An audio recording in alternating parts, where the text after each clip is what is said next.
हा गोसावी होय.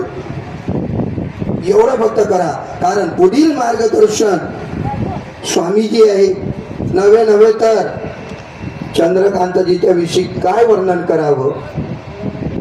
स्वतःच्या संसारावर तुळशीपत्र घेऊन गावोगावी जातात समाधीसाठी. जिथे वादंग निर्माण होतो समाधी करता, तिथे जाऊन त्यांना जागा उपलब्ध करून देते. हे कार्य आमचे चंद्रकांतजी करतात.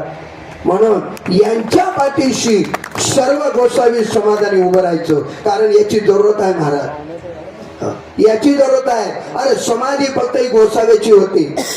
काही काही ठिकाणी याला विरोध करतात, परंतु जेव्हा आपण एक होऊ तेव्हा आपलं सर्व कार्य सफल होणार आहे. आज या ठिकाणी सर्व गोसावी समाजाने या ठिकाणी